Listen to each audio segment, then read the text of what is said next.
All right, welcome everyone to another episode of the Critic Corner, the episode in the works since even before the relaunch of the show. Travis, buddy, how you doing? Good to be here. You ready for this one? Absolutely. Let's get into it.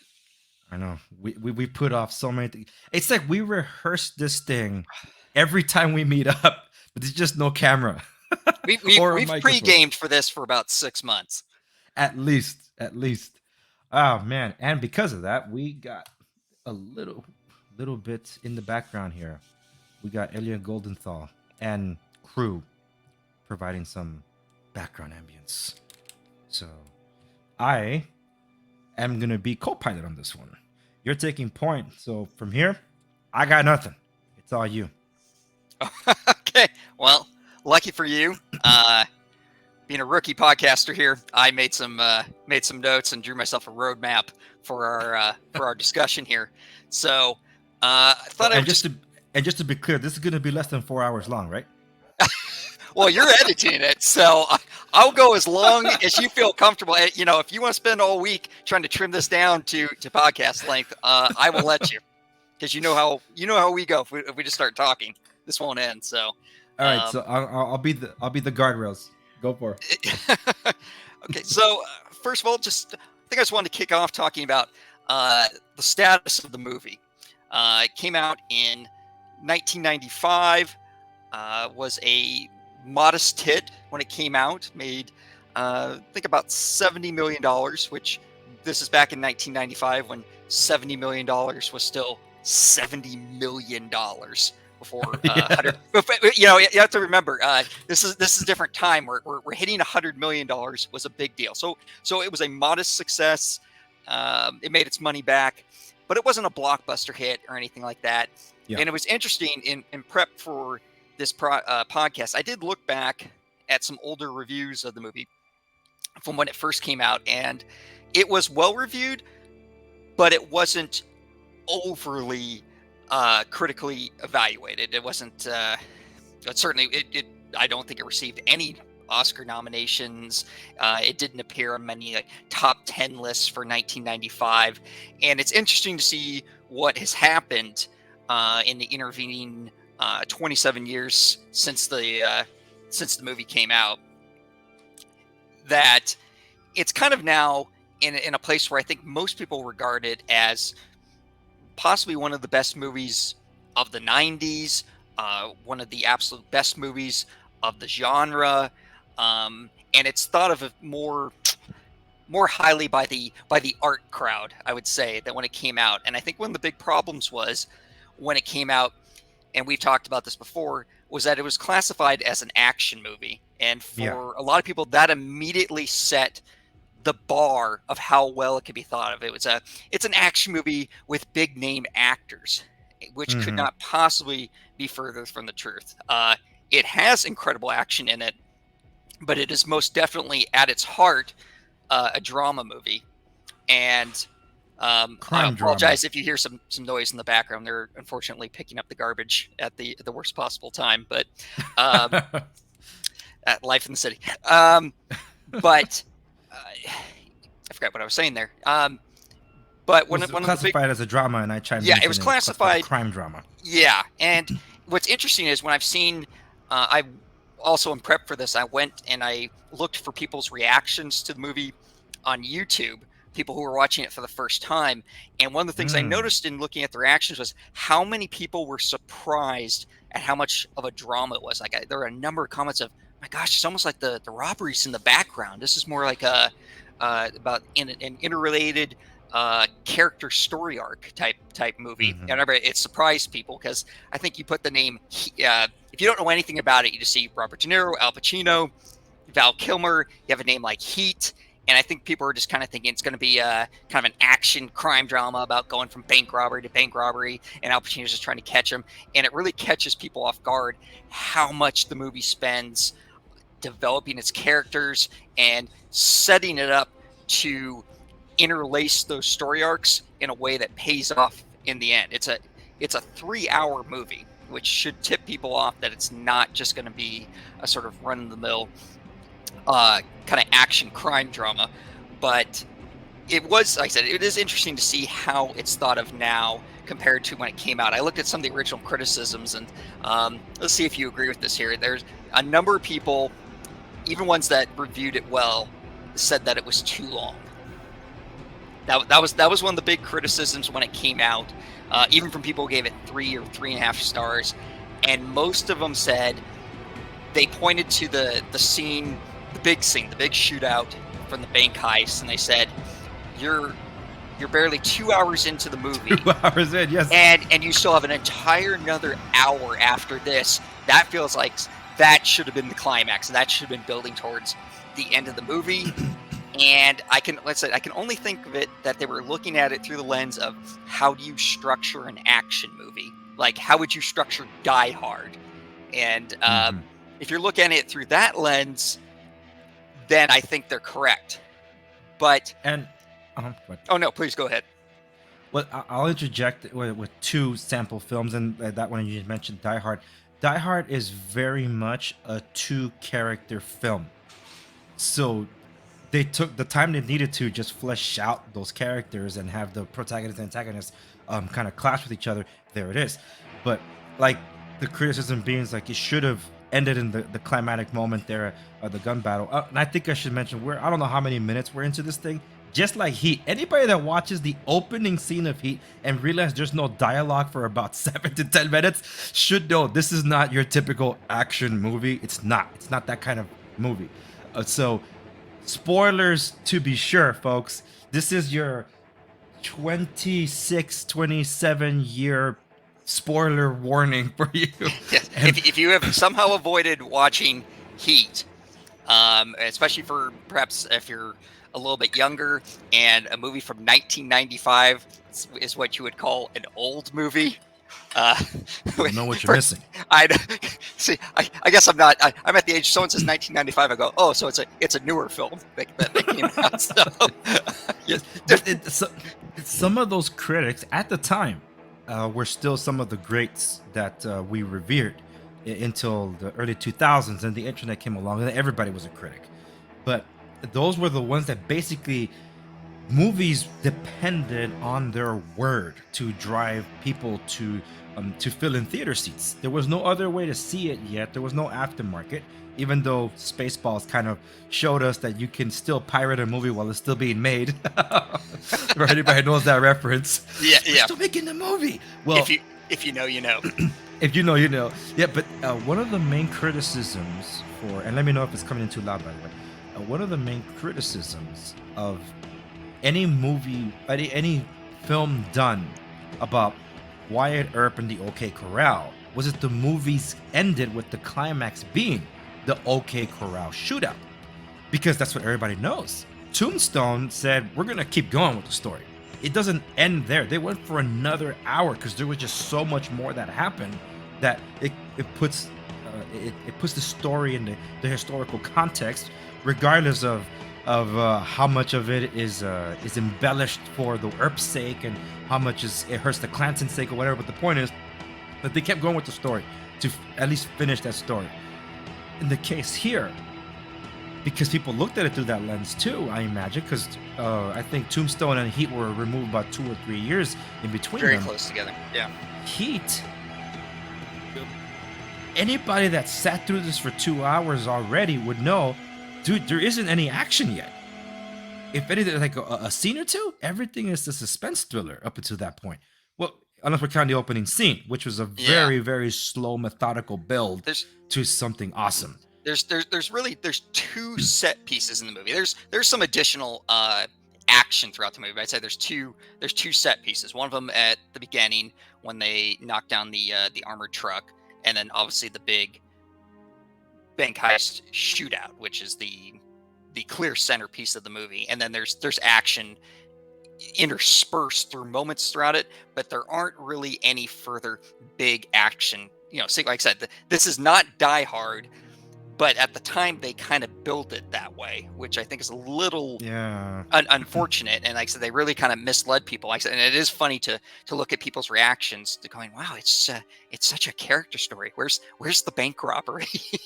And modern day movies don't it's really hard to find this kind of talent because yes, like the arts re, have way more respect for a film like this to be able to uh, balance that fine line of character drama interspace with poignant action moments and drama where it's not taking away or detracting. Everything complement their cogs that just fit so well, because there are films today that are so artsy in character for the sake of being that, and then when the action happens, it's like this wasn't worth the wait. It's like it was such a slow burn for the just for the purpose of being a slow burn. And then you have the other example where you have more action but not enough character. And what always interests me is that modern day films, action films, are made with an international audience in mind. So Mhm. there's very little character involved or story. It's just like just get from point A to point B and call it a day. I think a film that balances it well would be some of the recent Mission Impossible movies, even though it's like, Mhm. really? That's the excuse to keep going? Take your mind out of it, you're enjoying the action and it works. But a film like John Wick, which I thought would be much well received because it's kind of like the man with no name or the mysterious character that doesn't have to say much. Like kind of like a western spaghetti western influence to our mysterious protagonist. I thought that would have worked well. I've had international friends and family complaining about John Wick, saying that he's not a good actor. Like, uh I think he had it out of the park, but that's what I mean. That modern movies miss that. Where this thing, this film, is not that far removed from this era, and it's just it's a marriage done so well with all the elements that were put in, and that's why we took time to develop to get to this episode, because it warrants spending that time to discuss the mythology behind this. It's the kind of movie that greatness really has to be dissected sometimes to be fully appreciated, because you can watch Heat and go, wow, it was an amazing movie. But when you realize all the things that had to happen to create it, you really realize, because a lot of times you go back and you watch movies like this and you go, oh, they don't make movies like this anymore. Oh, not that one. And there's a reason why. Heat really is a passion project of its director, Michael Mann, who, of course, has done many other um, amazing movies. The Last of the Mohicans, of course, known for creating Miami Vice in the 80s and that sort of aesthetic, which maybe we'll talk about a little bit later. We talk about the cinematography of the movie. But it's the work of about 10 to 15 years of prepping to get to this point. And I think maybe at this point we've kind of set up the lore around the movie. Maybe we'll kind of start to get into the things that sort of make it great. I have sort of a little roadmap here of why Heat is great, starting with sort of the standard filmmaking things, and then the things that happened in the making of it, and the behind the scenes, and the years worth of prep that went into it to make this 3-hour movie. So I thought maybe we'd start off just by talking about kind of the basic stuff. The two things that immediately sort of stand out about this movie, or I should say there's three: the actors, the cast and the acting, the cinematography, and the music. So maybe All we'll three. just start off and talk about the cast here, because a lot of people may not know, part of this movie was developed by Michael Mann to get Al Pacino and Robert De Niro together in a movie. They had technically been in The Godfather Part 2 together, which was the only movie they had been in. But of course, De Niro played the young Godfather, so they had no scenes together. They had never Mhm. been in a movie where they shared screen time prior to this movie, which was one of the big surprises of the movie. And spoiler alert if you haven't seen this, but it goes against convention in that their screen time together is very sparingly dispersed throughout the movie. There's really one big scene that they share together, and then they share the screen time at the end. And you would think that's like I said, goes against the grain what you would think would make the movie work. But by limiting how much time they have together, the moments when they're on screen are kind of magical. They're really some of the standout scenes in cinema. And then you put in this incredible supporting cast. It's kind of a who's who of great actors from the 1990s, and including Val Kilmer, who's something, given where his career went after this, people forget that at one time he was considered actually a very good actor, not just a movie star, like when he was coming off of a Top Gun or what other movie, Willow from the 80s. That he was actually a very good actor, and I consider this to be sort of of course. And you notice he made these movies kind of around the same time period of his career. Gosh, there was a number Batman of people after this one, by the way. Yeah, well, maybe that's when his career started to go south. Oh no, I think it was the same. Wait, no, it was the same year he was Batman. Oh dear goodness, poor Val. That's talk about dichotomy there. But Danny Trejo was in this. He played the driver. I'm gonna forget the gentleman's name. Help me out here. The Allstate guy, who was also Dennis in the Haysbert. Yeah. Yes, who was also in the unit. Did an amazing job in this. I believe you're Ashley Judd, who incredible actress. There's one of the rare moments where you've seen Hank Azaria not behind the microphone for a Simpsons thing. Yes, that's what I said. Yes, in front of the camera. Such good people in the supporting roles. Musician the ensemble Henry Rollins is in it. People forget that too. He plays the security manager for Van Zant. The actor who plays Van Zant, I'm forgetting his name too. Yeah, William The Dark Fichtner. Knight. Well, yes, thank you. William Fichtner. Yeah, and there's Tom Sizemore. Tom Sizemore always brings that gangster element to the picture, He was such a good actor in the 90s. Ted Levine. Yes. Right after scaring the pants out of everybody or freaking everybody out from Silence of the Lambs. It's like, you're the same dude. Yeah. So it was such an incredible cast that they got there for it. And then you paired it with the two things that I think MichaelMann does extremely well. One is aesthetic. I talk a little bit about that. Obviously, he was the creator of Miami Vice in the 1980s, and you can see that derivative in the style of Heat. It's toned down. It's not a kind of over neon saturated look, but he brings that very kind of dark, almost David Fincher-esque kind of look to some of the cinematography, some of the incredibly smooth camera work and pans that are in the movie. Definitely one of the standouts of the movie.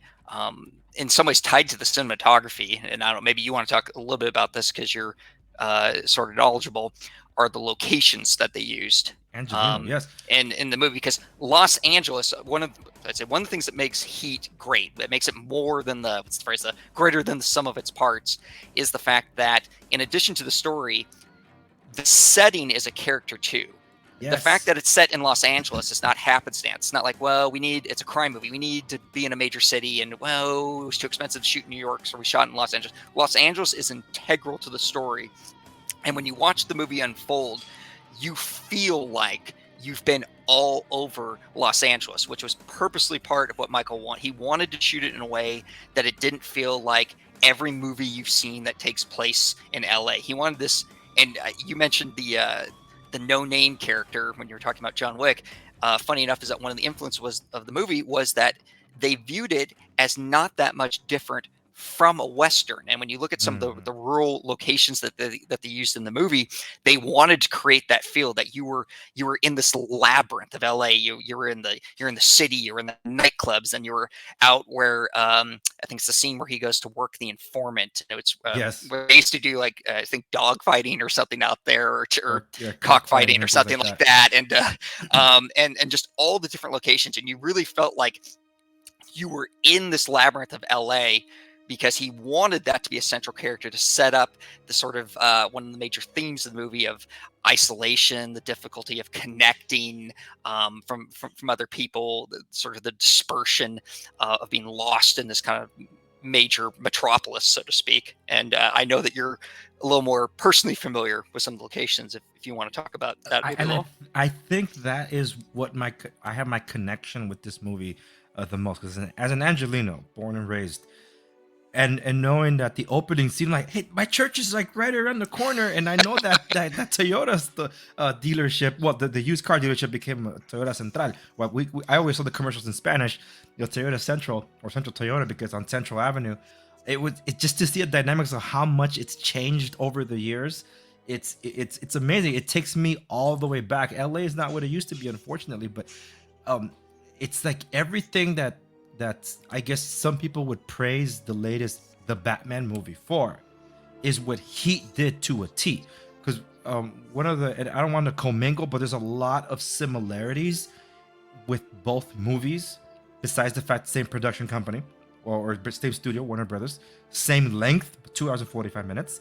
They're both crime dramas and investigations, procedurals in a way. The cinematography is key to both of them. And one of the things, and you hit it around the head, a lot of people that are fans of the character Batman praise the Batman for making Gotham a character. So the city itself is a character, and when people praise it, like, yeah, and if you appreciate that, you have to see Heat, because this is the standard on how you do it. You don't have to think about it, dude. This guy just did it. It's almost like he made it look easy. What it took 17, I don't know how many Batman movies in total, starting with the Adam West stuff, even before that, like all the way to get to that movie. It took that long to make Gotham a character. And people are like, oh, we finally get this, we finally get that. Here is the standard of someone that did it, and it's like he was walking and chewing gum at the same time. Because, as you said, every location that happened here, it's LA. Alameda Corridor, before they start throwing in the actual corridor now, that's a highway to the ports from the industrial area in central Los Angeles all the way to the ports. That didn't exist. There was a lot of dirt roads, a lot of rundown. It almost looked like Tijuana in some of those parts of Alameda Boulevard. And yes, yours truly, as a construction inspector for the banks, would go to some of these parts and be like, what the flip is this? So yes, I did get to experience a lot of this firsthand. So seeing all of it, and it's like everything you see in the movie is Los Angeles. So a recent movie that said, oh, it makes LA look so beautiful, La La Land. So yeah, that's the fictionalized version of LA. This film is LA, and it stands the test of time. And the mere fact that you can experience all that within one city is what makes LA unique compared to the likes of New York. To the likes of even a Boston or a San Francisco. You don't get all that like you get over here. It's the terrain and the topography, the geography. It's all awesome. I don't think this movie would have been the same. You can't just because a lot of movies you can kind of just transpose them. You go, well, that could have been filmed in New York. That could have been filmed in San Francisco, and you could substitute one major landmark for another landmark. The Golden Gate Bridge for whatever comparative landmark you have in another place. This is uniquely out. You take this and you try to film this in San Francisco, it becomes a completely different movie. Mm-hmm. You can't make Heat and just go, well, we can film it wherever. It was truly an integral part of the movie, and that's kind of a lost art I think as filmmaking is gone, and as people are more worried about budget and where we can film. You don't have movies really anymore that are kind of made for a city. They're sort of made to almost be generic, so that you can go, well, we can go film 80% of this up in Toronto, and then we'll get our few shots that we need in New York, and we'll save on budget that way. And just chime in just a little bit, because we have to talk about just how set up the opening scene is and all that, because it does a good job in first the robbers doing their thing and every ensemble character introduced there, and their personality is still shining through a mask somehow, and then you have the juxtaposed to the cops doing the investigation when they arrive. LA Homicide shows up, right? And here's why I feel there's so much that's like a movie that tried really really hard, because I just over the weekend I was watching some of the behind the scenes stuff for the Batman, because the algorithm on YouTube is spamming me with it, and I'm like, okay, fine, I'll watch it. But everybody that praises the Batman, a lot of this was actually shot in a soundstage, because they were able to shoot actual locations with 7 to 8 different cameras capturing a 360 sphere, which they then projected onto characters through a 360 LED environment on these screens. Wow. So they never had to go anywhere, so they could control the elements, they could control the lighting, they could do everything. That's what the car chase is amazing. And I'm like, did they really drive? Yes and no. So when you see the behind the scenes, like, whoa, it's crazy. But one thing that you touched upon, because they were talking about it in the Batman behind the scenes stuff, was that you don't have to worry about that sunset. You don't have to worry about the location and this and that, or reset for these different things, because you can still do it. Like, all right, let's do it again, and just reset the lights and then keep doing it again. Gotham isn't anywhere on a map, so you don't get a sense of actual location within Gotham. That's the one negative about the whole thing. They're at a funeral in somehow in the center of Gotham. They're on top of a building somewhere in Gotham. You never get a sense of where they actually are. Where's the ice lounge where the Penguin is? You don't get that. In LA, this is why I wanted to connect it to someone that did their homework. You cannot make that up, because it's just in those little details. You know, this guy either lived in LA or did all of his homework, because just that moment after the crime scene, and then LA homicide and does their investigation, Al Pacino's not even saying any lines of dialogue. Point that way. So say, oh yeah, they picked this spot because of the proximity to freeways. That way. It's like this freeway. That freeway goes that way. Like this way. Oh, they picked this and this. Like, dude, someone did their homework, because yes, that's how those on ramps and off ramps work. And anybody that's been in downtown LA knows just how freaking confusing they are. So yeah, if you nailed that, at least, then you know. That's why, and that really plays a pivotal point when they do that same thing again, and now they're at the LA ports. Not to give anything away there, right? But the point is that they do that again over there, and I just love that. Like, this guy knew why he was filming there, how he was filming there. Everything was important. It could be a freaking little chain link fence. It's a detail that might not matter to you. It's important for him. He needed that in frame, because everything tells a story. Why? Because that chain link fence was a hobo behind it, and he saw the whole thing, or at least heard the whole thing. It's like, what? Those little details. It's amazing that if you catch it, it'd be great, because there's another scene that was filmed there about 7 years later for my favorite TV show, 24, with Kiefer Sutherland. Oh.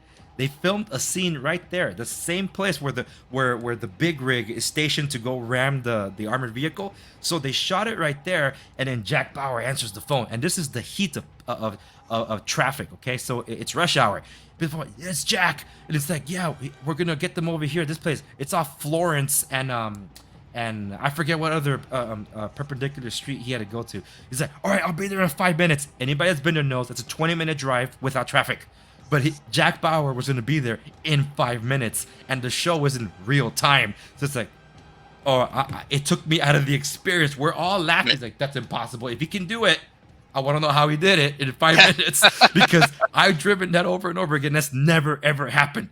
So that MichaelMann, that's why, like, anybody that knows anything, just explain those little things. Everyone was doing their homework, which makes the supporting cast sound even smarter when they're delivering the dialogue. Like, oh, these guys know what they're doing when they're investigating. That's why it's so good. It's dialogue rich with a purpose. It's not just they're like, oh, it's cringy dialogue like the new Top Gun movie. It's cringy but enjoyable. Not here. You're not gonna get any of those throwaway lines. Everything is important. It's like he didn't leave anything on the cutting room floor, because if he did, everything you saw was purposeful, and there's no way to even remove 5 seconds off this thing. Everything served a purpose in this runtime and dialogue. It's just absolutely astonishing. Yeah, absolutely. MichaelMann goes out of his way to help his actors in that regard. He gives them all the actorly things that people want, like, you know, what's the background, what's my motivation, all the little details. Well, he's going to supply that for you. You're going to have everything. You're going to have the setting, you're going to have dialogue, you have everything you need at that point, as if you're a good actor, to work with to create your character. I think it was Dennis Haysbert. He talks about this in the behind the scenes, that he said that sometimes as an actor, you have a tendency to want to be more demonstrative. Like, you got to bring something to your character, and you got to put your stamp on it. And he said that working with Michael Mann kind of changed his viewpoint on that. That he was very much, he said, his approach to acting was kind of like just taking a nice, slow kind of backswing and a sort of a nice smooth swing, and just let the dialogue, let everything that's been developed around you, you know, work for you. You don't necessarily need to put something on it when so much is already there. And Dennis said that he shaped his character that way, that he realized that everything was already there, the story, the structure, the settings, and things like that, and that he didn't have to create all this, and he didn't have to do all those things. He's kind of had to just let the dialogue sort of speak for itself, that really the character was already there.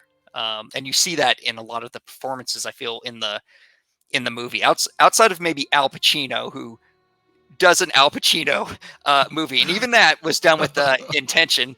Little tidbit is that it's not in the movie, but it forms his character. And Al Pacino talks about this in the behind the scenes, that one of the motivations for his character is that they came up with that his character chipped cocaine, and that because of that, every now and then he would kind of pop off or sort of go off. And it's nowhere in the movie that he takes drugs, but when you watch his performance and see that, and that when he just kind of occasionally explodes, that it forms the background. But a lot of the other performances, they just come across as very natural. They're just you're watching the movie, you feel like you're just watching a conversation. Like, you could just be watching an episode of Cops or something like that, when there's scenes of characters standing around and talking. It's one of the most it sounds like a contradiction, but it's one of the most naturalistic, hyper-realistic movies I've ever seen. And that Michael Mann adds theatricality with his camera setups and the music and all these other things, but at the core is a very grounded movie. The only other movie maybe like pops off my head is I felt like parts of Sicario were kind of like that in some regards, just watching the scenes where you just kind of forget that it's a movie almost. That's just how the dialogue is, how the performances are sort of oriented. And I think that's a really good point there, because as much as I love Sicario, I have some issues with continuity in the film. Even some missed markers on some actors in the same scenes. Like, did they script the makeup there? So I try not to be too hard on it, because the first experience you're like completely out of it. Like, whoa, my goodness, this is like legit, real and good. But which by the way was not on any pre-existing material. It's all original, which is huge. These are titans in that sphere. These actors, you know, they had a stamp on something. Like even the demolition wholesaler that Val Kilmer was purchasing from the beginning. Anybody should recognize him as the attorney that got eaten in half by a T-Rex. And like, hey, I know that guy from Jurassic Park. That doesn't happen. It's like your mind clicks that you've seen him before, but you don't care.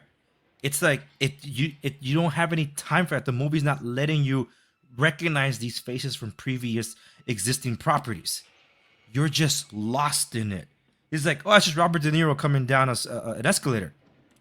No, you don't think it's Robert De Niro coming down the escalator. You're like, who is this guy coming down the escalator? What is his motivation? What's going on here? It's like there's a magic to the film that you forget who these guys are in real life, because like, oh, I've seen them before. And you forget they're probably the main draw for having watched it, because everything they work so well together, and it's just like you said, it's natural, it's authentic. So it's like it's them. That's why you don't think of it as performance. You're just thinking you're watching a life play out, and every little detail matters. I love this moment. This after the shootout, where I forget when what Vincent was investigating, but he calls into the station to to check in if any actions has happened. And the guy that answers the phone is one of those that got shot, so he has like a cat or like an Yeah, I arm was gonna. sling on. Mhm. Yeah, and it's just a throwaway line. How's the arm? Just ask him how he's doing, and he's like, I'll live, and that's it. It was such a human moment. That's why it's so good.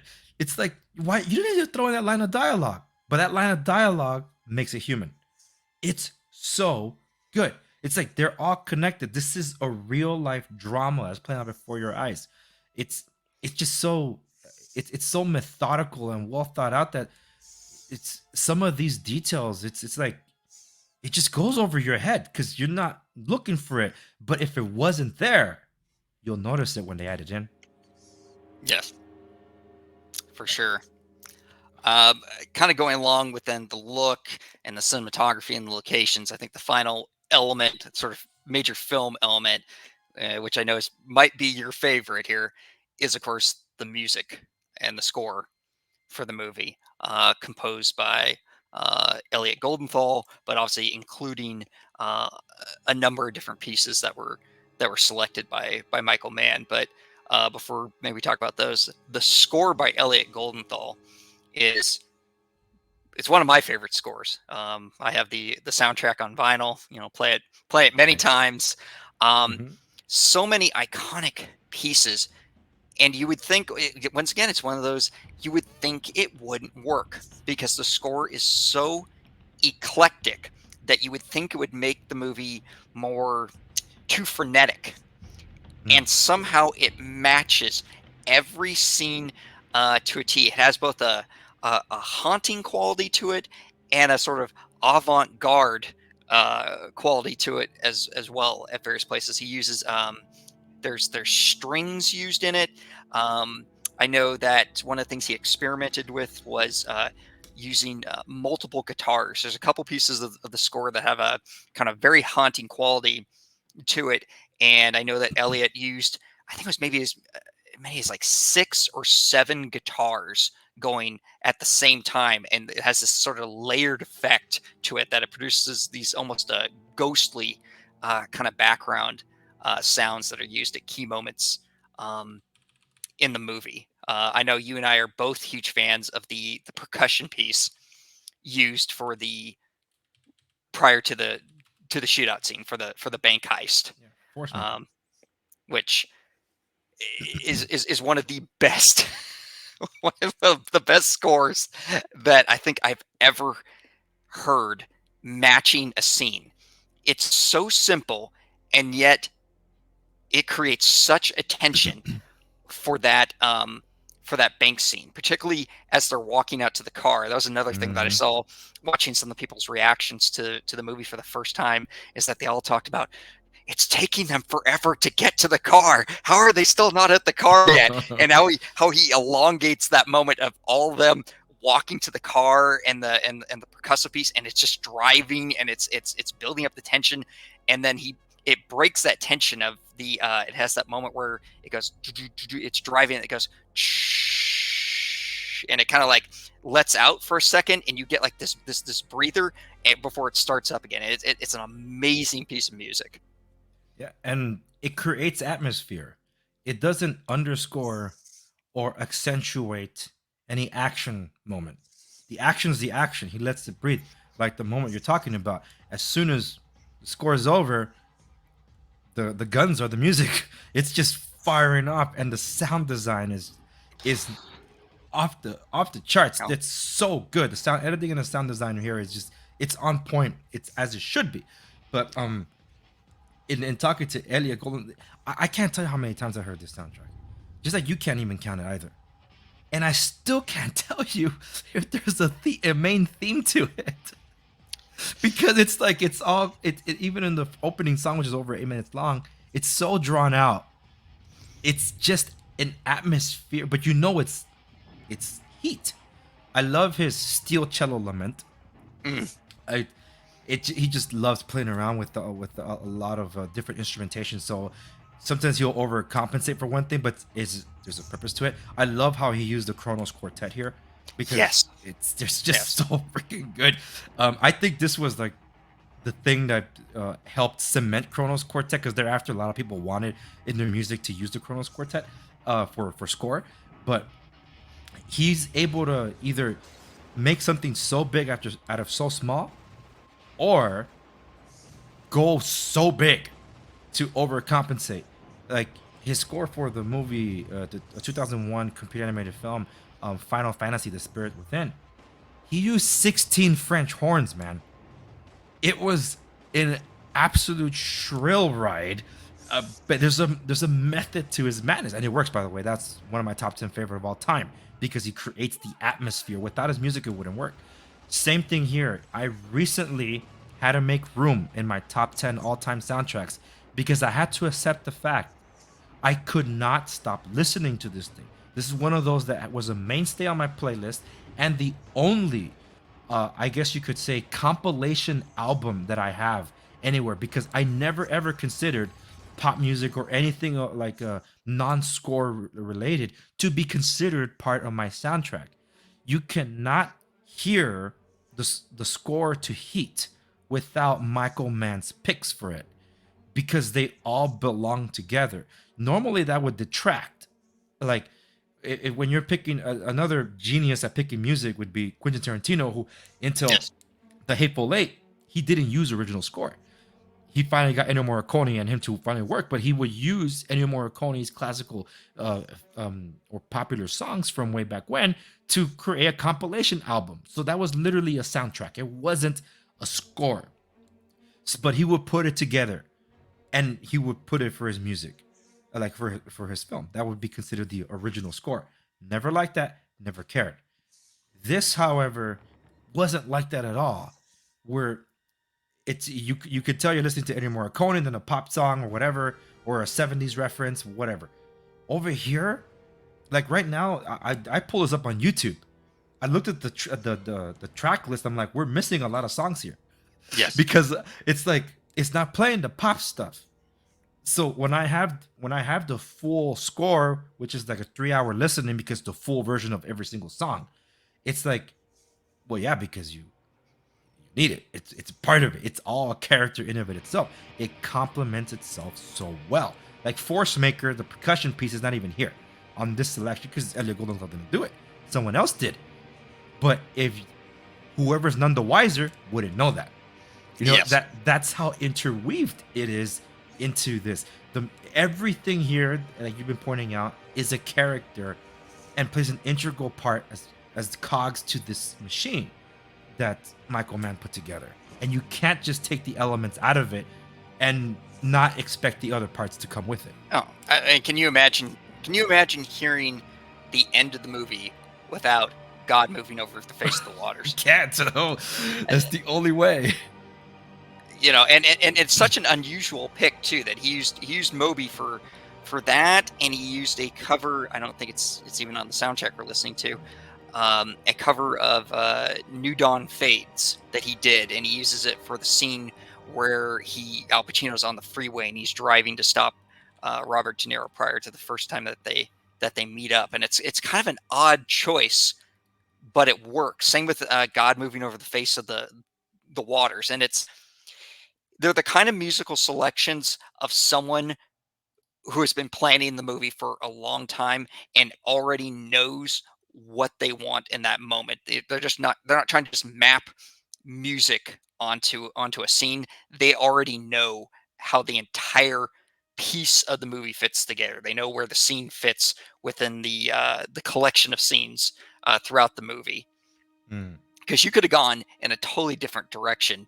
Um, with that ending scene with Robert De Niro and Al Pacino, and it's like I said, it's one of those things when certain pieces of music, they match the scene so well that you cannot possibly imagine anything else taking its place, um, and that for sure does that for that scene. Um, I I was going to comment on that since we're talking about the things that Heat has probably bookending the movie, one of my absolute top 10 all-time favorite openings and top 10 all-time favorite endings. It sticks both the takeoff and the landing to the movie. But that entire opening scene, where the train is coming in and the music is very slowly starting to swell in the background, and it lets you know that the movie, bro, right then and there, if you thought you were sitting down for an action movie, that opening scene lets you know that everything is in that opening scene, that it's going to be something kind of deeper. It's going to be this kind of large scale story. It's going to be perhaps a little bit epic, a little bit deeper. That opening scene conveys so many emotions with the music and just the shots of that train coming in. And yet you think it's very simple. It's a very, it's not a boisterous score, and it's not an elaborately shot opening. Granted, the camera ends up following Robert De Niro out. It's a very simple opening, but it's incredibly effective. That should be a lesson to other filmmakers. You don't have to do, some zany open the film with a lot of action. He opens it about as slow as possible, and it's one of the most effective openings I've ever seen. And then he bookends it with one of my favorite shots of all time, and he holds that shot of Al Pacino holding Robert De Niro's hand, where you don't even see. It's like I said, it's not conventional at all.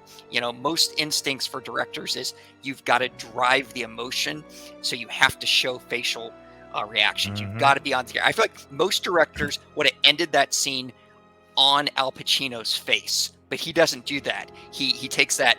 He lets the action. He set up the story so well that he doesn't need to do that. He can let it.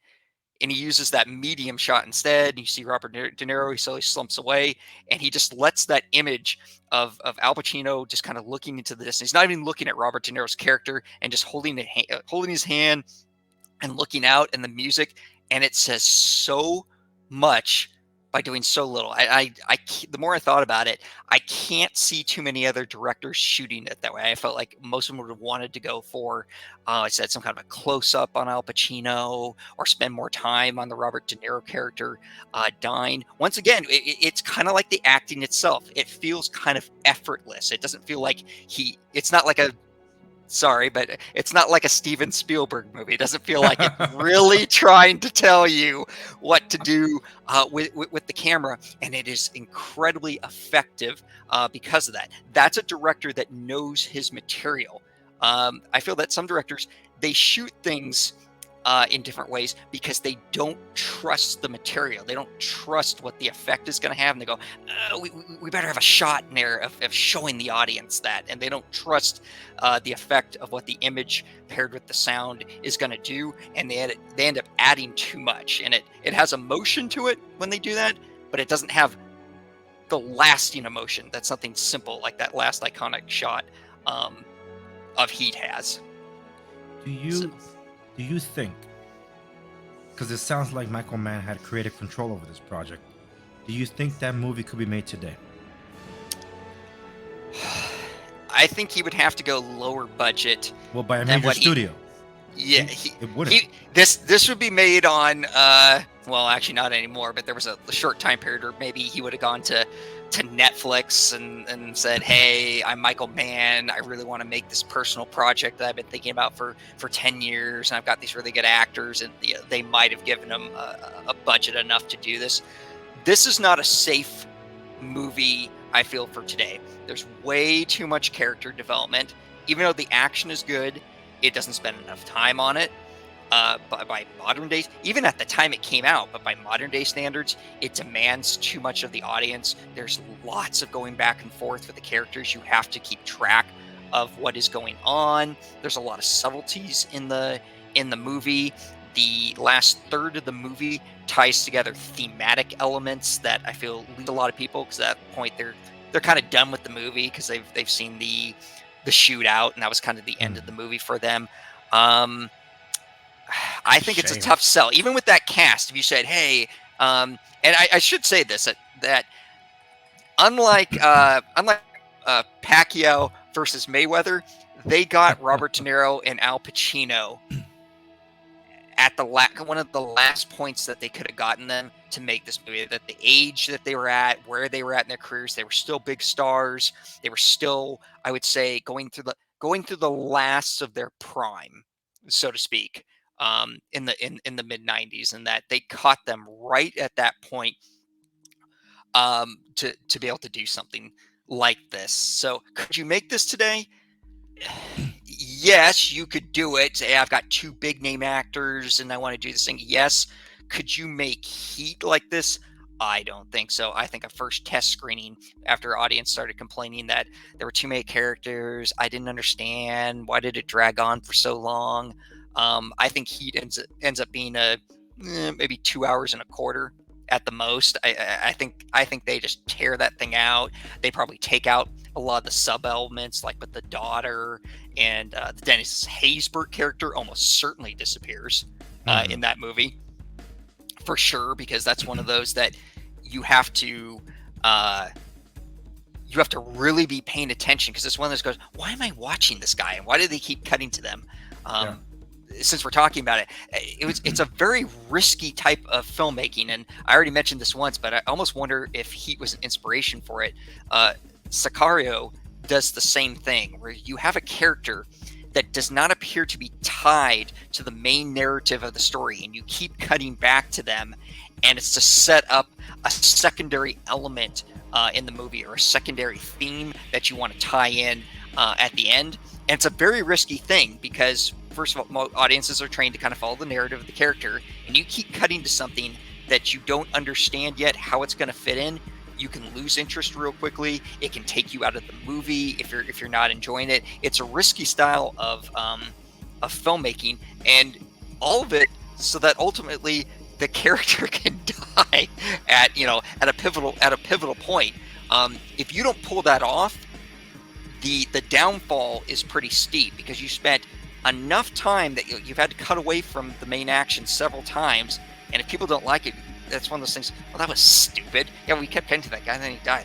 It's one of those things that can really take you out of a movie if you don't pull it off. So it's like I said, I've said this a couple times. This is a director's movie. This is someone who, they use those terms in filmmaking. He had a vision. MichaelMann had a vision of what he wanted to show. And I think maybe that kind of leads us into the next thing I sort of wanted to talk about, what were the major themes of the movie? Because we've talked a lot about how it's not just an action movie, and I think one of the things is that it deals with a lot of central themes that people can relate to. The term art house movie kind of gets a bad rap because people think that means it's going to be sort of pretentious and incomprehensible. Heat, to me, is an art movie that anyone can watch and appreciate and understand, but it's not a mainstream movie. Not at all.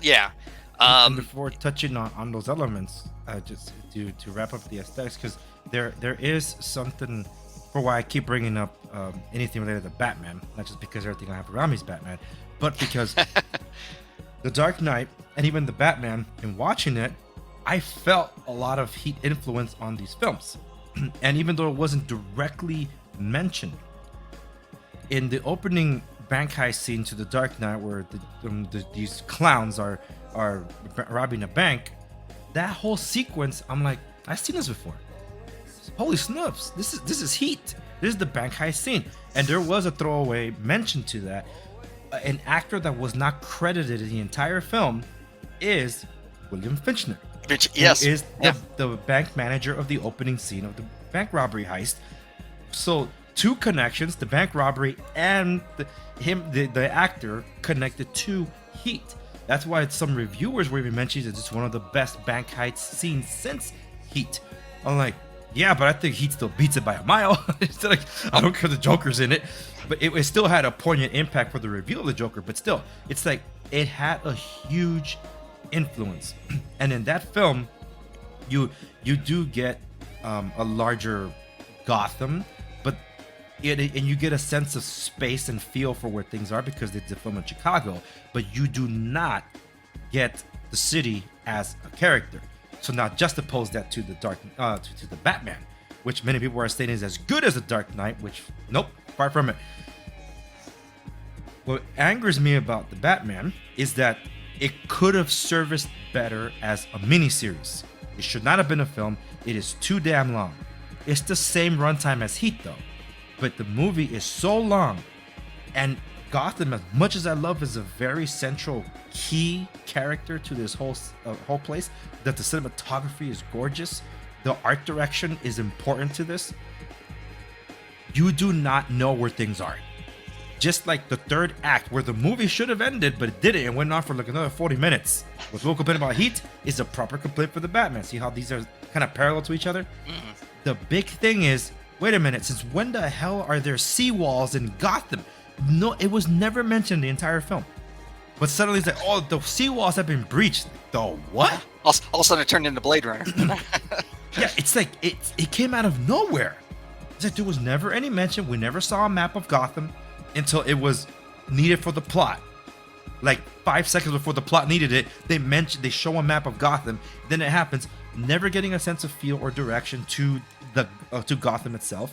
Didn't even know there's a freaking stadium there. That's where the climax of the movie happens. Even though it's one of the most awesome Batman action scenes ever made, grounded by the way, because it's all practical effects. But still, it's like you never got that. That's why, going back to Heat, which is why I said there's a lot of the Heat influences in the Batman too that I can see. In Heat, I never felt the movie was needed to finish. There, I'm gonna skip this one. The worst possible sense. So with respects to the gun battle, you need to see the aftermath of what happened. You couldn't just end it there. It's like a lot of lives were just they took a different turn. First off, they had a shift the focus, like, okay, are we really gonna do the bank heist thing? You got a good thing going on, maybe you shouldn't come. Then, nah, I'll do it. All right, let's do it. Cool. So they go do this thing, things go south. We needed to see the after effects on all this stuff. There were too many plot threads that needed to be tied up. That's why you needed the other hour to finish telling the freaking story. And ultimately, the title, the namesake, what is Heat? You know, we gotta get the sense of what that is, and that is literally the blue bloods coming after the criminals. It's like, all right, be able to ditch everything when it really comes to it. Will you, when you feel the heat, be able to drop everything that you're doing? Yeah, one of the famous lines from the movie, as he tells Al Pacino in their famous diner scene, I think it was a guy told me one time, allow nothing to be in your life that you cannot walk out on in 30 seconds flat if you feel the heat around the corner. And that's kind of the essence of the movie, for at least for the Robert De Niro character, and for kind of the criminal code, which is one of MichaelMann's favorite topics. He delves into this in his movie Thief, which came out, I believe, in 1980, which in some ways is a precursor for Heat. And he's done several movies where he deals with characters who, usually criminals, who live by a very strict code. And the code is what usually keeps them out of jail, and they have to stick to this. And what happens to them if they deviate from that code, even just for a little bit? And if you've seen a Michael Mann movie, deviating from your personal code usually leads to tragedy and something bad happening. But it's one of the big themes of Heat, is that the Robert De Niro character lives by this code, and this code essentially precludes him from having what people call a normal type life. You know, he can't have the wife and the kids. You see his house in one of the early scenes, and Val Kilmer is over there, and he's saying, "When are you going to get some furniture for this place?" Yeah, and he's like, "When I get around to it." When are you going to get an old lady? When I get around to it. And that he has the money, he has the wealth, and he has almost no real reflection of it in his life. His code precludes him from essentially being able to enjoy that. He has his crew, but even at that, it's sort of a professional relationship that he has with all of them, and he does not allow himself to get attached to anything or any person and you get to see the effects of one of the big things in the movie is that he opens himself up to a relationship with the Edie character, and it proves to be his undoing. It's one of my favorite scenes in the movie, and he's the bank job has gone south, and they're making the getaway, and John Voight, another actor we forgot to mention, the incredible John Voight, who they got to do this movie. Which just real quick side bit about that: John Voight turned the movie down when he was offered the part because he said, I'd love to work with you, but this is kind of I feel like anybody could play this part. You could pick any kind of actor in Hollywood, and as the story goes, MichaelMann turned to him and said, "Yeah, but then I wouldn't have a chance to work with you." And so John Voight said yes to that. But John Voight calls him on the phone, and at this point, De Niro and the Edie character are headed to the airport. They're on their way out, and he says to him, he's like, "I have to tell you because you asked, but the bad guy, the slick character, who's hiding in the hotel, he's like, he checked into the hotel under the name Jameson, if you still care, which I figured you didn't." And Robert De Niro says, "You figured right. Well, then so long, brother. You're home free." And he says, "So long." And you get off the phone, and you get this feeling that even though he's just said, "I'm home free," that he's not going to do it. And Edie turns to him. He's like, "What is it?" He's like, "Nothing. Home free." And there's this incredible moment where after he says that, they go under this tunnel, and everything slows down for just a second, and there's like the bright lights of the tunnel, and there's this really serene music. And normally that would indicate that like he really is getting away, but MichaelMann has set it up in such a way that you already feel that by watching something that relaxing and serene, that something's going to go wrong because it doesn't fit in with the movie. Like, why does this look this way? And there's this incredible shot. MichaelMann does this several times throughout the movie where he, when he wants to show that a character is contemplating something, he dissolves between these different camera angles on their face, where he kind of lets it linger almost like in slow-mo. There's like a slight slow-mo quality to it, and it dissolves into different angles. And you see this side angle from the window, and you see his face just furrow just a little bit, and it's a very slow elongation of, he's already thinking that he's going to do what he's not supposed to do. And it's this incredible performance by De Niro, and all these emotions go over his face in the span of about 30 seconds, and that he's wrestling with that. He's thinking he's going to do this thing and go and get his revenge against Waingro, but he shouldn't do it. He should walk away. His entire life has told him he needs to go and get out. 30 seconds flat. He's already violated that by taking Edie, but he needs to go. And this is in the commentary to the movie. There's a little split second in that scene where Robert De Niro smiles. And I always wondered what that was. He has this little smile on his face where he goes, and apparently that was about is that his character knows what he's doing is wrong, and that he's aware that he shouldn't be doing it. Realization, yeah. Yeah, but he's feeling the thrill of someone who's lived by such a strict moral code for their entire life. It's kind of like the pastor's kid syndrome, where he's breaking the rules of his code. He's already broken it by letting Edie come into his life, and he's feeling the thrill of living by emotion instead of logic, and the idea of, I just want to do this and I want my revenge, and that there's kind of a thrill in that he's not confined anymore by his code, but that he knows that it could go badly on him. And then he of course makes that quick turn, and they get off the freeway, and the movie's done in such a way that as soon as he takes that turn off the freeway, and this is something I saw in multiple reaction videos, is that everyone reacts the same way to that scene. They went, he's not going to make it. Everyone knows that is the pivotal scene in the movie, in terms of his character, that he can't let it go, and that ultimately that's his that does lead to his downfall. Because you have quite literally an unstoppable force meeting an immovable object. And it's just I love the whole setup. Well, it's the juxtaposition of how they're all looking into one another, right?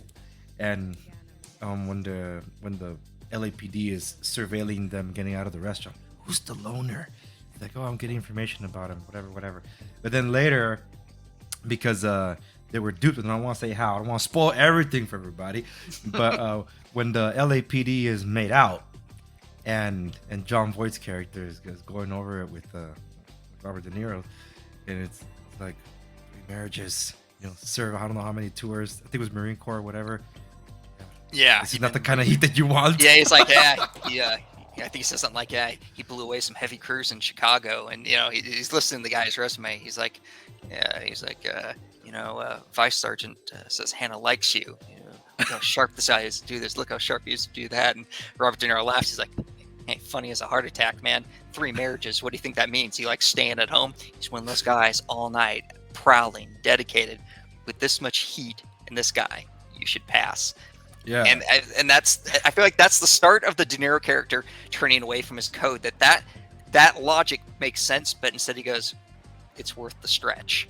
And you feel like that's not what his character would say. Like that his character should know.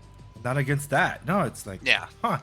And I think it does very well in showing, because we do get the story arcs, several story arcs actually, but in playing off, I guess, themes, in this case, like heat itself, the principle, the I guess,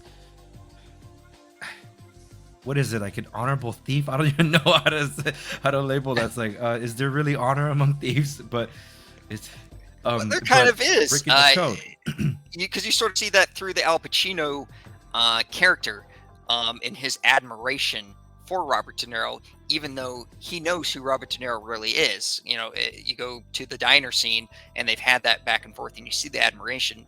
But Al Pacino's character, he never loses sight of what the end game is, because after their talk and they have that nice little chat, he says to him, he's like, if it's between you and someone whose wife you're going to turn into a widow, brother, you are going down. Yeah. And he's like, we've been face to face. I won't like it, but this is the reality. I know who you are.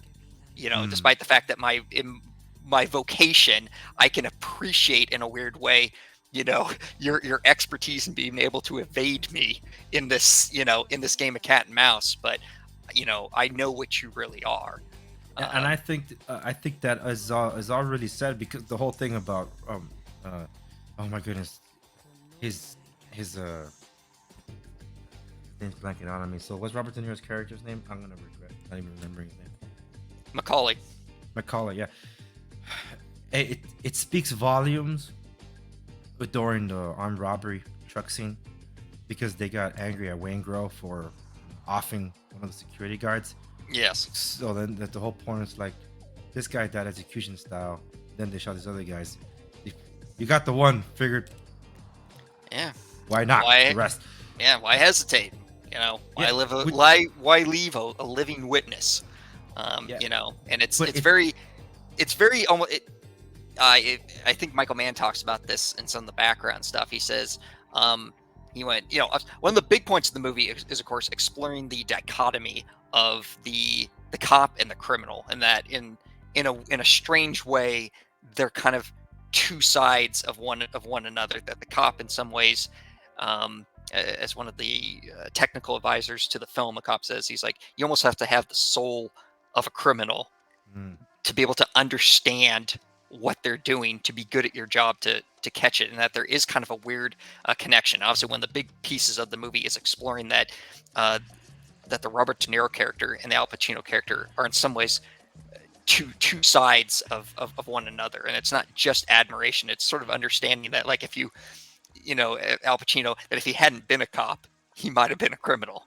And that, had he so chosen, the Robert De Niro character could have been a cop. But as MichaelMann says in some of the background stuff, he said, really the big difference between the two is that the Robert De Niro character is a sociopath and the Al Pacino character is not.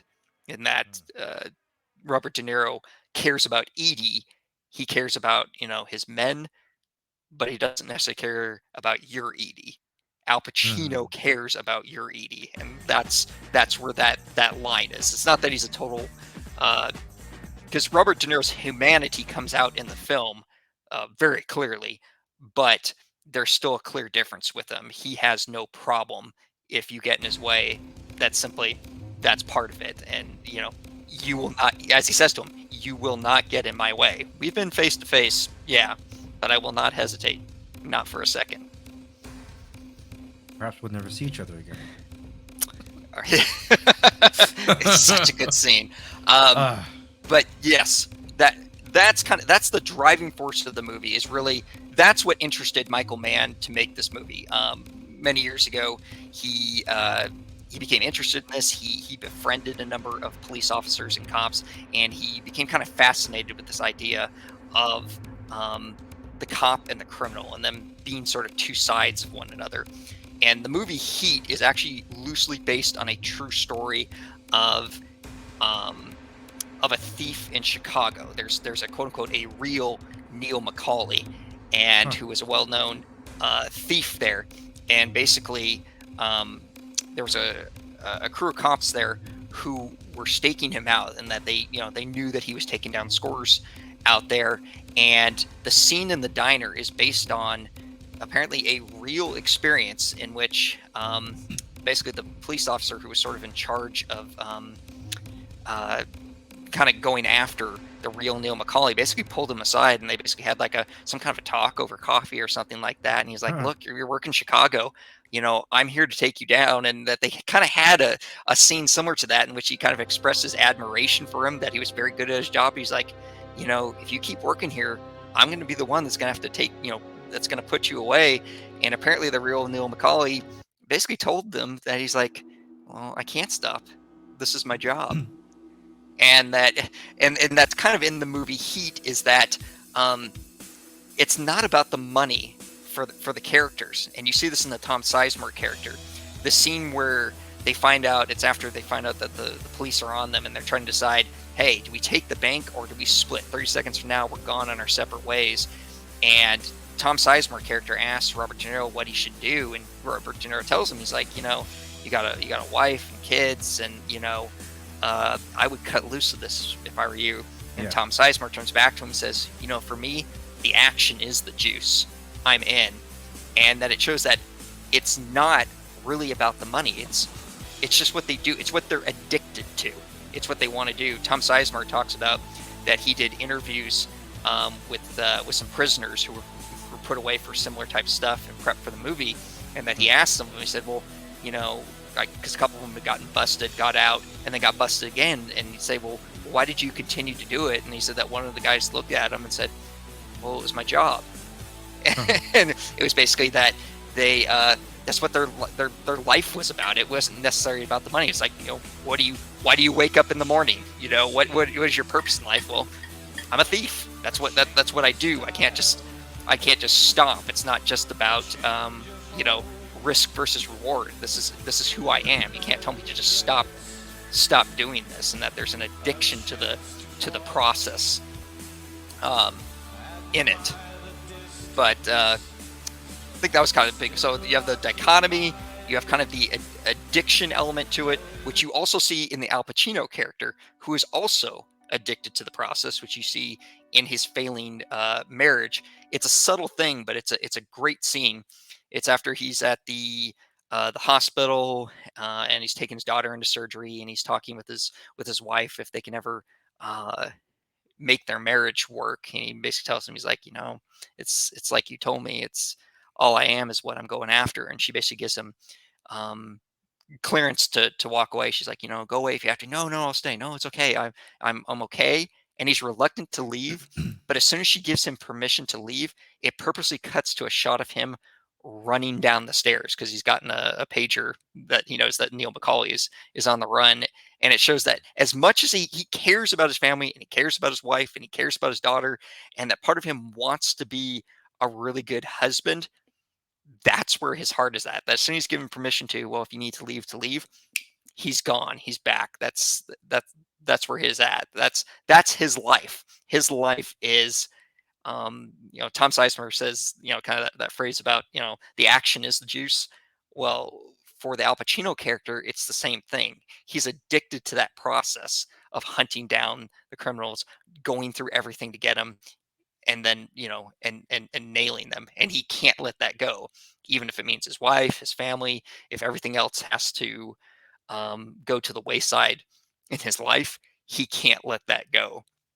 And it kind of shows how they all lose something Yeah. through this addiction um, that they have. Kind of addiction, loneliness, and the inability to connect are kind of, I'd say, the sort of universal themes throughout all the characters. All the characters have some problem in the movie, including all the secondary characters, Hmm. of either not being able to let something go, or an inability to connect with other characters. You looked at the Dennis Haysbert character. He's trying to get back on the right path. He's got a supportive girlfriend, but he's an ex-con, and he's trying to work at that restaurant, and he's not getting the break, and the manager's taking advantage of him. And when the opportunity comes, even with everything in front of him, where his life could go, he can't let it. He can't let it go. Um, and I'd say one of the last things I want to talk about here was that Michael Mann talked about this several times, that he's not a big supporter of fate. That Mm. he said it always annoyed him that people say, "Well, that's just fate. It was supposed to be that way." And he said, "No, it's our choices that make things happen." And in the movie Heat, there's more than several moments throughout the movie where characters have to make split second decisions that have kind of almost eternal consequences for them. And you see that with the Dennis Haysbert character, you see it with the Robert De Niro character, you see a couple other moments during the movie. But he likes that moment where um, you're presented with a choice. It all of a sudden it's there. You didn't plan for it, and you have to make an immediate decision, and that decision will lead you on sort of one of two paths. And that the idea that your life is a product of well, it just happened this way. Well, the cops, it just had that. It's not that. Your actions and your choices lead you to where you're at. And you kind of see that where a number of people make purposeful decisions that lead them to where they are, whether it's the Val Kilmer character's wife, played by Ashley Judd. I'm forgetting her character's name now, but choosing to stick with him, or the fact that she essentially sacrifices her son to let the Val Kilmer character get away. That's true. I always thought that was one of the most, I felt like, painful moments in the movie. Once again, it's one of those where all of a sudden you have to make a split second decision. Because when the cops is talking to her and he lays it out, and it's one of those great. We talked about the naturalistic acting style, and just great natural dialogue where he's telling her that if you don't give up Chris, you victimize Dominic, because he becomes an orphan when you go to prison. And he kind of lays out the The life foster that system. that he's like, yeah. And then he goes to Gladiator Academies like Chino, and I love the verbiage that's in Heat. It's so, you can tell that it's someone that knows the slang, and knows the dialogue that's kind of used on the streets. Because otherwise, I don't feel like most people would have used that term, Gladiator Academies. But Yeah. that's apparently a term that a lot of people use to refer to those prisons, because essentially of who goes through the system, and who comes out them. And that he's speaking to her in language that he knows that she'll understand. And same thing, just like all the other characters, she comes to the right decision initially, that yes, she never should have gotten with Chris, the Val Kilmer character, and that she needs to protect Dominic. But when she's faced with the choice and he shows up, she can't make the right decision. She gives him to let him go. And we go into other elements in the story, but presumably she probably doesn't get a deal because of that, and the son probably does become an orphan, and she probably does go to jail. So uh, in some ways, it's a very non-redemptive movie. Most people come to bad ends. The daughter who can't deal with the fact that her stepfather is gone, and even though Al Pacino character, you get the feeling that he wants to be a good father, he's not there for her, and her kind of need for a father figure. The fact that she tries to commit. Spoiler alert, sorry. She tries to commit suicide in his hotel room, and It's just like I said, it feels like such a real story. It feels like you're Yeah. really in people's life, especially big city life. That's what I think a lot of people think of LA. It's a place where um, there's hustle and bustle and everything's going on, but it's incredibly difficult to actually connect emotionally, spiritually with other people, and the way life goes, and the way you get treated, and the Yeah. choices you have to make. And like I say, it very much does feel like an LA story. I suppose it could be New York or another big city, but it's very It's um, it's definitely very true. much rooted. Like I said, you as a native Angelino probably can attest to this better than I can. Oh, absolutely. And like just in caring for everyone. I guess that's why, because it felt like such a real story that you end up feeling for people that even you don't get to know in the story. A dead hooker, for example, you feel for the victim's family. It's a powerful moment. Or the aforementioned suicide, probably the biggest shock of the film. It's Yes. like, as a parent, that's just like threw me out like, oh, no, it's like that hits really hard because you don't see it coming anywhere, and but it makes sense, and everything has a purpose. It's not just there because it's there. Everything's intentional, and it's just there's only so much power that you have, and everything is just so layered. Like there's even a storyline about hunting down the rat. Who's the rat? And then sometimes you even forget there's a rat, and then like, oh, it's that guy. It's like, then you just kind of get it. There's everything matters, which is why you can't leave. If I'm assuming he didn't, but if you leave anything on the cutting room floor, you'd be leaving out part of that's integral to the story, such as Dennis Haysbert's character. It's like Mhm. you feel for him because you're kind of rooting for him, like, to have this better life. He's working really hard. It's like, don't, man, don't go with them. And then it's like, what's gonna happen when he says yes. Just like you said, what's gonna happen when Robert turns the wheel, when Neil turns the wheel to veer off an off ramp. It's like, oh boy, we know where this is going. And I don't think I got to answer my own question with respects to, can this movie be made today? Uh, Not as a movie, but as a mini series, yes. Will it have the same effect? No, probably not, because it's one of those things that this requires a viewing investment from the audience that is interrupted when you do it Yeah. as an episodic series. The It could Batman be could have done been though. done, but Like I feel like it you can could be, yes. do. Could you spread Heat over 20 some episodes and have it be a slow? I don't know, like a one season special, a slow build to the bank it robbery. it'd be It too could. long. It'd be too long unless if it's character drama culminating in a gun epic gun battle, perhaps, but it would feel almost formulaic, where it's like the superhero movies are expected to end with a big CGI fight and a sky beam or whatever.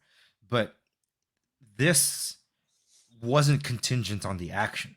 It was choices and elements and moments that affected their lives that led them down this route.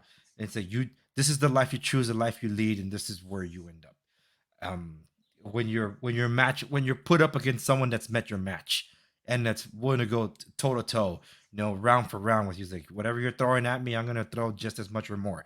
It's an entirely different thing, and it it just won't work in my opinion, because you're going to be taken out of that investment. Especially if it's Netflix, you could probably binge it and maybe get the same experience, but there'll Hmm. always be that, hit next.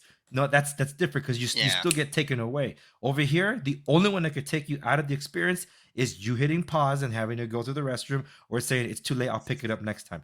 My brother-in-law, he couldn't watch a movie for an hour and a half because he always fall asleep. It doesn't matter what it was.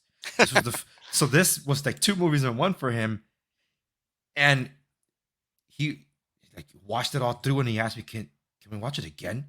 I'm like, "You're still awake, dude." It's like, that was wow, And this is someone that just, I didn't think he was going to enjoy what was considerably a slow burn, and he just Yeah. absolutely loved it, and it considers one of his favorite movies of all time. I- And it was due to that he ended up going to watch the classics from the 80s and 70s. So now he's become a little bit of a film aficionado, just because like that opened the door to That all warms of my the heart. series. I like to hear that. It is a slow burn though. I really think I think you and I are perhaps maybe more used to watching certain types of movies, and that I think it's hard for me to think sometimes that Heat probably is too slow of a movie for certain modern audiences. I don't think of it that way because I think of it as kind of quick paced and going through all these characters. And um, I think I think in today's editing, I think it would just be considered too slow. That there's too much time set up on developing Edie and Robert De Niro, even though that is foundational to one of the points of the movie and his character. I think that would get axed. Like, all right, you got way too much. Like, have one scene where they meet up and they kiss and like, got it. She's his girlfriend, and move on to the next thing. Some of the stuff with the Al Pacino's wife, that would probably get axed out too. Mm. They'd be like, all right, you leave one scene in there. Probably you wouldn't have that whole subplot with Wangro, like the scene where he kills the hooker, and that happens to be the call that Al Pacino has to respond to, and seeing the effect that it has on him, which then leads him back to talk to his wife, which is also one of the main points of the movie. Michael Mann being very connected with the police force. um, and there's another actor, and as usual, my brain cannot remember actors' names. Um, ah, yep, I'm going to fail you here, but there's an actor who used to be a cop who became an actor and was sort of foundational in hooking Michael Mann up with a number of people in the Chicago Police Department back in the day. And he used to do ride-alongs and things like that. And he became very kind of involved with that.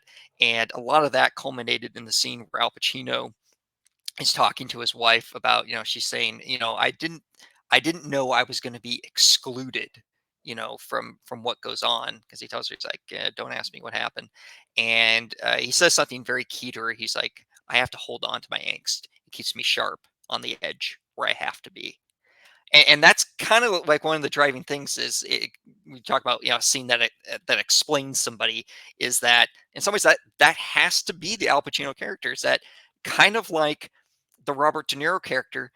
He's almost forced to, if he wants to be successful in his profession, he can't have the things that you might say you want, the wife and the life and the kids and all that kind of stuff, because he has to hold on to that. He can't share things in the way that a person normally won't, because it's the thing that drives him to make him good at his job, and to, like he says, to be on the edge where I need to be. um, and I think that ties in with the diner scene where he's telling Robert De Niro, and they're talking about their dreams, and he tells him about the dream. He said that he has this reoccurring dreams where um, all the dead people of all the murders he's ever worked are at this banquet table, and they're all staring at him, and they don't say anything to him. They just look at him, and he said, and that's the dream. And Robert De Niro's like, no talk, and he's like, no, they don't have to say anything.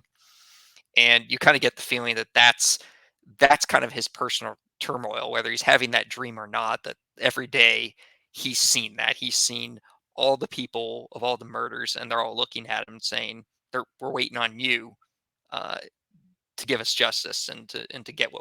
get what we deserve. And that he has to hold on to that because it's the thing that makes him good at all the elements of his job, one of them being his tenacity outlasts Robert De Niro. That's really the element that allows him to win, but it's the thing that Yeah. prevents him from having the wife and being able to be the father to a stepdaughter. Is that what you have? A normal life? So was it's it was it was it most of that improvised? Well, a lot of that was improvised supposedly. some of it was. I think Michael Mann does something similar to Martin Scorsese in that there's improvisation, but it's carefully planned. Mm. Um, because some of the dialogue, you can just tell it comes out of improvisation. It's it just can't be scripted that way. Um, and it sounds authentic and real. And some of the people in the scenes, there's a couple of scenes where they're at like crime scenes and stuff like that. Some of the people in those scenes are the technical advisors to the movie that Michael Mann knew from the LAPD. I think it was one of the gosh, somebody pretty high up in the LAPD in prep for the movie.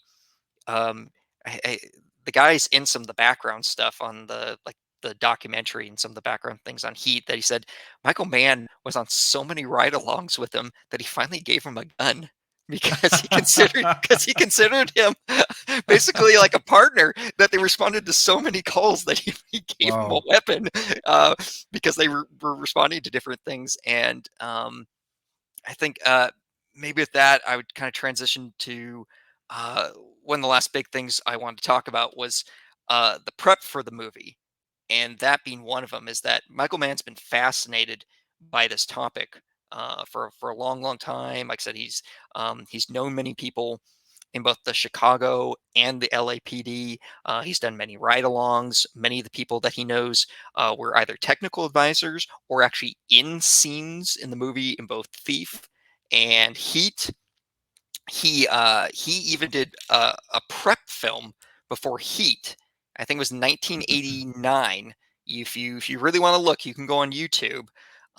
He did a TV movie called LA Takedown, and it Hmm. was basically um, a TV movie length, TV budget Heat, including the diner scene, the back and forth is the dialogue is pretty close. It's in the TV movie LA Takedown.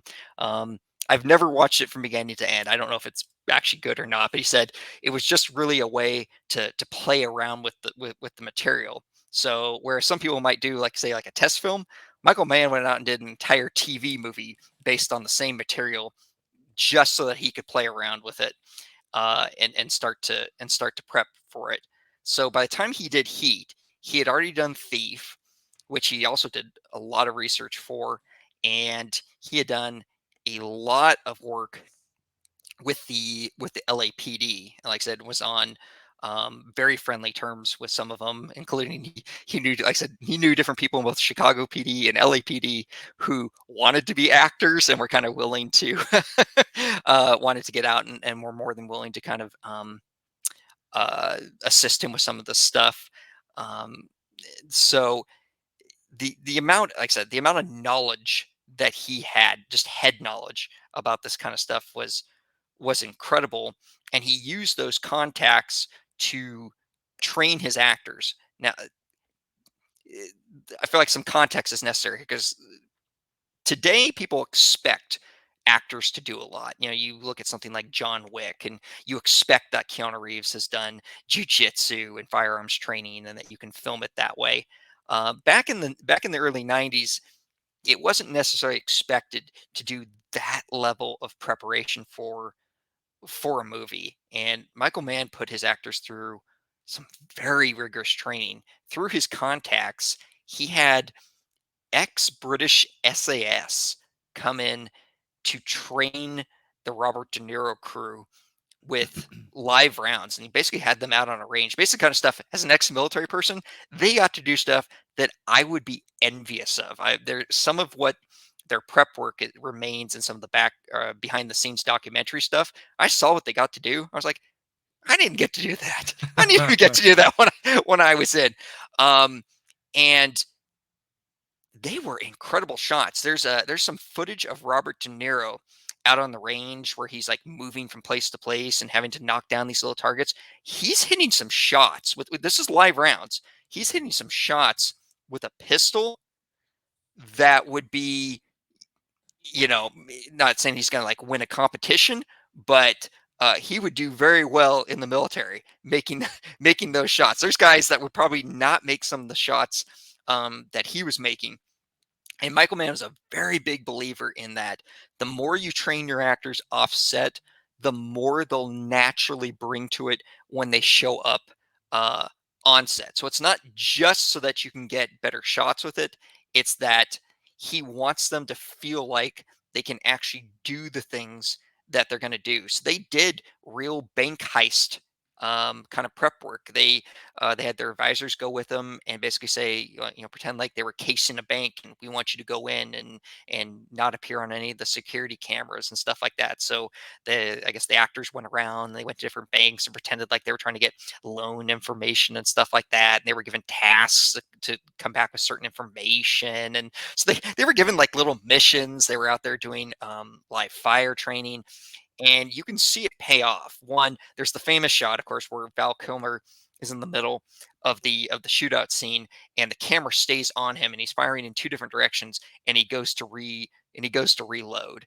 and that is a well done reload. Like if I want to get really really nitpicky, like probably at a level that like I myself wouldn't even think to reload, like about his technique and stuff like that, and how it's very very good. And obviously it allows more fluidity in the action because the camera just stays on him as he's shooting both directions, and it just seamlessly pans down with him to see him do the full reload, and then boom, immediately back to firing. And it does a couple things. One, it allows for more impressive and sort of fluid shots. You have less static shots, less editing that you have to do when you can Mhm. keep it on like that. But it also helps establish something when you see a character reload like that. Because the big problem always in action movies is, gosh, they've been firing for like 20 minutes. Doesn't anybody ever have to reload in this movie? But you Yeah, don't want to John Woo said, show, "Screw it." yeah, but you don't want to show like 20 minutes of people constantly reloading. You show it once and you show the skill level that they have and how fast they can reload. It kind of takes care of that problem, because then when you cut back to and they're constantly firing, you've already established how fast that that the characters can reload, and you buy it. Like we talked about this at the very beginning of this podcast, that you forget you're looking at actors. You're just Yeah. looking at the character. Of course they can do that. Of course they can do this, and it helps you buy into um, the entire scene. But there's one scene in particular Michael Mann pointed out. It's a scene in the restaurant where they're trying to get Widow Waingro, and Mm. he's trying to convince Robert De Niro. He's like, he was making a move. I had to get it on. I had to get it on. There you And go. Robert De Niro takes his head and bounces it off the table. And Tom Sizemore, there's a guy at the other table, and the guy looks up because he hears the guy's head slam off the Yeah. table, and he gives a look, and Tom Sizemore goes and just gives him this like just lethal look, like this is none of your business. Mind your own And business. I mind love your it. own Yeah. business. The guy looks away, and Michael Mann described that moment as, he said, that look has everything to do with what you put the actors through. Because when they get on set, they're not acting anymore. They believe that they are that person that could do that. Like, if you're going to be a problem, I could walk right over there and take care of you. And that it has everything to do with the prep work that you did for it. And I actually believe that, because having watched a couple Michael Mann movies where you can just see how well some of that is acted, I would say that's probably a good point for other directors to take the time to invest to train actors in it. Because if they believe it going onto the set, it manifests itself in their performance. That they know that they really do know how to reload that fast. They know that they can actually make that shot. They know that they really, can do jujitsu. Like I said, you watch something like, um, you know, John Wick, and I think both the camera work in it and Keanu Reeves' performance are, to a certain extent, based on the fact that he knows he can do that, because he puts so much prep work into it. So I feel like Heat was one of the early precursor movies that put an emphasis on that you can't just cheat with a stuntman or an actor or an angle. You can't do what they did in the Taken series, where you can edit it to death to get him to get over that fence by using, death 17 by a edits thousand in that cuts. moment. Yes. Oh my So, goodness. and Yeah. I would fully believe that based on watching Heat.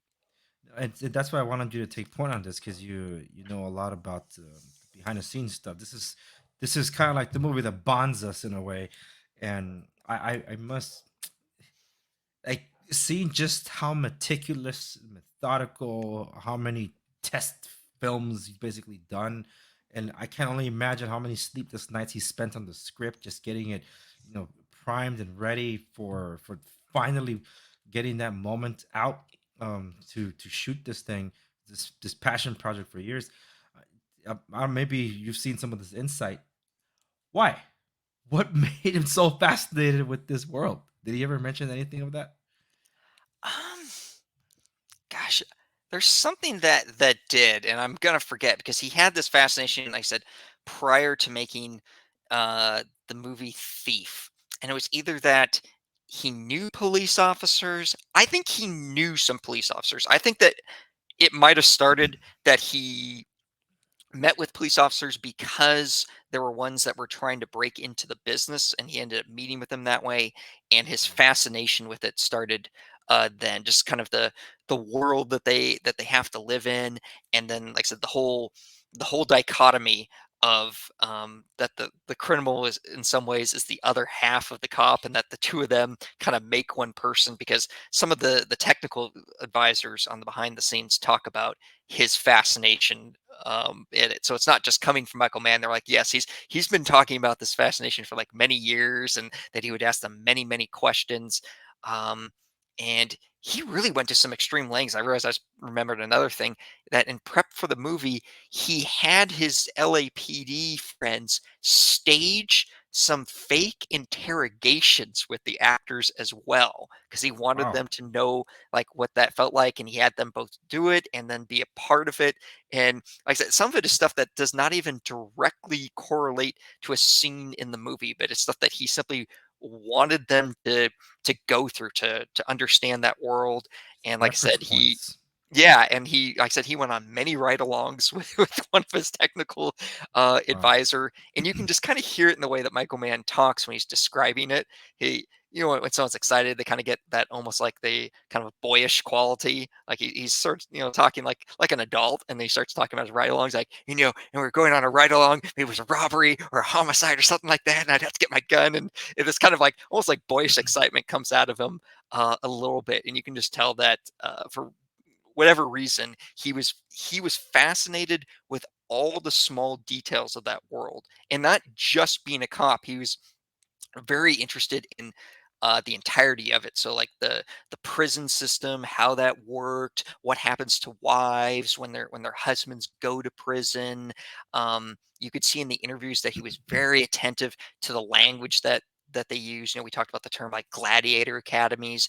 You can see in some of the behind the scenes stuff that he was using different vernacular that was very particular to either like slang from that world, or something that that you were interested in the subject.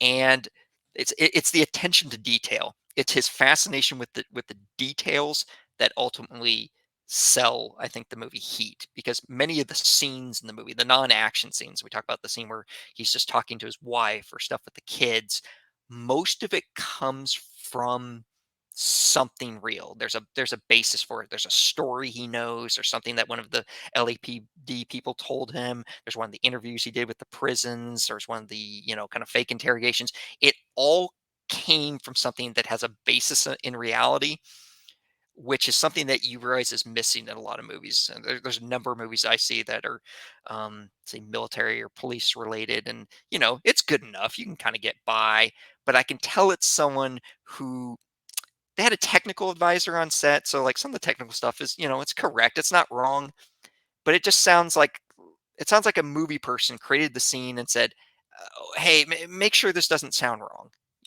and they Mm. like inserted some things into it to kind of bring it up, but it didn't start at that level. Heat, to me, is, you can tell that all the scenes and all the dialogue and all the details, that the starting point is someone that was fascinated with the details and wanted it in the movie. Yeah.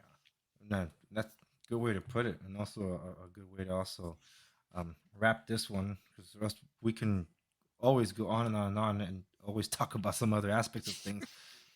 But it's that you say, like, I forget. It's I'm kind of losing it right now, because I do see videos of like professionals reacting to films that cover their profession, Mhm. and it's like you could tell they set up the scene like this, but they wanted it to look cool, so they wanted this element added in there because it's a Hollywood scene. It's not authentic, because if it looked authentic, it would look boring. It's not Heat, and like one of the characters in Heat says, and you kind of touched it already. I don't have to sell this stuff. This stuff sells itself. That's Yes. why Heat Heat is one of those things you got to experience for yourself. And the thing is, this is why I try to stay away from it if it's plain. If it's plain, I'm sitting down. Those 3 hours are gone. Yes. Because as soon as Robert's coming down that escalator, it's like, oh, gotta sit down. Because you know it's coming, and it's you along for one hell of a ride. Um, it's a tour de force, a masterpiece, and I guess that's why I never. It wasn't until you and I bantered about it just so many times. We literally talk about it. It's like our greetings and our farewells. He is one of them too. Like it, those are the three things that we all, you and I, will say hi, we'll say bye, we'll talk heat. That it's a standout. It's we're going to talk it. It's we're just not going to shut up about it, and that's why I say it's a film that bonds us. And as you as ex-military, like just from those like all those little details. Me from the streets, you to that technical points when it comes to like what looks like military training for these individuals. Everything is connected. Everything is studied. Everything is prepped, and it shows. And the thing is, anybody could see it and just enjoy it for a film, Hmm. but it's us that have like more cinema junkies or film aficionados that can study it and then tell you this is what makes it great. It's not a freaking Marvel movie, cookie cutter special effects. You know what to expect. This is one of those things like holy smokes, look at all that prep that went into this. What it took Marvel Studios slash Disney to churn out in 15 years to make all these movies took one guy to do just one and did it right. And I'll take heat over all this CGI nonsense that we're getting now. And that's the only credit really that I can give to the Batman, that even though I don't give it the high praise that some other non-Batman fans give it. Like you guys aren't really fans. What I do give to it is that it bucked the trend of the big budget superhero movies in that it did not end on a giant world-ending sky beam alien army invasion and everybody having to come together and do something. Nope, something considerably smaller, more intimate, and the bat just being unleashed because he knows he had to go beast mode to save innocence. And like that is cool. You and honestly, Matt Reeves knew how to give Batman an entrance, which is how Michael Mann knew how to give all of his characters essentially an entrance. And like everyone has like that's their intro to everyone, as small or as big as it is, larger than life characters or whatever. It didn't matter. It's just it was authentic and true, and it's a timeless classic, absolutely. To which I kept asking myself, do I really know what my favorite films of all time are if I cannot shut up about this one? Because I always said Nolan's my guy, and if I were to pick a movie, it's Interstellar, hands down. No one's going to challenge it. Same length as Heat, by the way. Yes. Um, that one I have a personal connection mostly because it's almost every element that I love about it. But if I were to pick Interstellar versus Heat, I'm gonna pick Heat because Heat, I cannot find a flaw, and for all the love that I have again for Chris, I'm his harshest critic, and that number one criticism is in Interstellar too. So that I can't understand what they're saying, I have to use the subtitles. No complaints about Heat. It is a perfect movie, a masterpiece, and everybody has to watch it at some point. It's a must see, absolutely, Absolutely. dude. I think we wrapped it for this one, but I think I'm gonna bring you on for my local broker reacts to the change from LA when it was filmed to then a little bit after and what it looks like today. So I'll keep you posted on that one. But that's gonna be a wrap for this one. Thank you so much, everyone, for joining Travis and I on this latest episode of the Andres Segovia Show. Technically, well, not. I'm sorry. The Andres Segovia Show presents the Critic Corner because I just remembered I was supposed to have my coffee, but I drank it right before we started filming. That's why I have a Celsius in hand, which is still caffeine, so I guess that counts. But Sorry, I got my mug here. yeah, but the co-star was there. So that's where we'll leave it. Thank you so very much, and we'll see you guys in the next one.